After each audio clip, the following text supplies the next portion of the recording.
Remember when Donald Trump said during the campaign that if he won, he would be so presidential, you'll be bored? Well, I'm not bored yet. He seems to be using the same aggressive style that he did as a candidate. And the president-elect now, again, using Twitter to go after the media, to fire up controversies. The latest example, of course, has to do with this joke of a Jill Stein recount, which is going forward in Wisconsin. It's going to go nowhere. Everybody knows that. And she's pushing it in other states as well.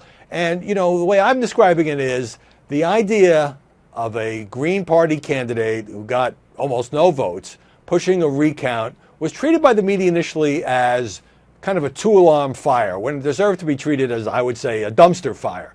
But then Trump got on Twitter, attacked Hillary Clinton for having her campaign at least cooperate. She didn't initiate this recount effort. And then when Trump dropped the bomb on Twitter saying, well, I would have won the popular vote, not that it matters, he's got 306 electoral votes, if millions of people hadn't voted illegally. Every news organization on the planet then said there was no evidence of that. Donald Trump is making unsubstantiated charges, and now it's a forest fire raging out of control. It's a major media issue.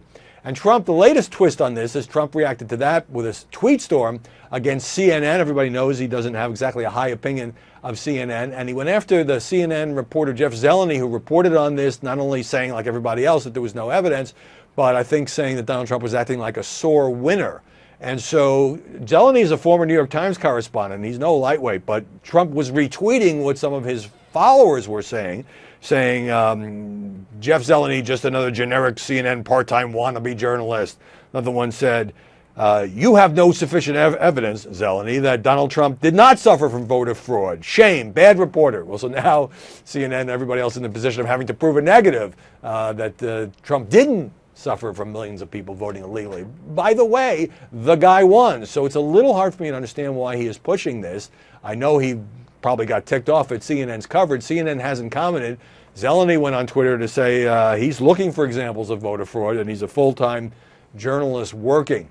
And then, just as this was heating up, Trump, seemingly out of the blue, but it turns out not exactly, fired off this tweet about flag burning. He believes that flag burners should either go to jail or be stripped of their citizenship. It turns out there was a Fox report around the same time about an incident in which students at a Massachusetts college had burned the flag in protest of Trump's election, and that some veterans were coming to protest that.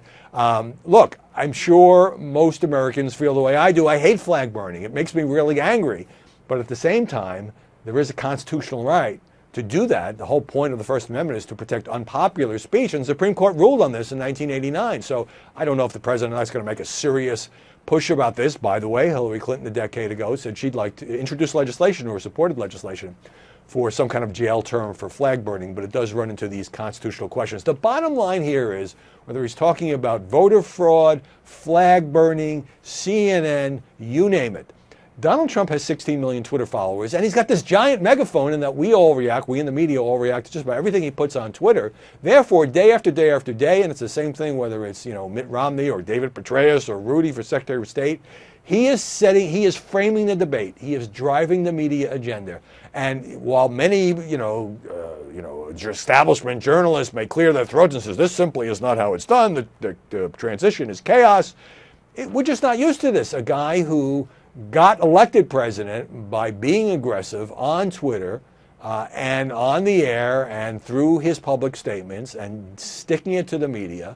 We have to figure out how to cover him as president-elect, as president, and we also need to challenge him when he says things that aren't true. But at the moment, he is essentially dictating every day's headlines, and I suspect that Donald Trump likes it that way.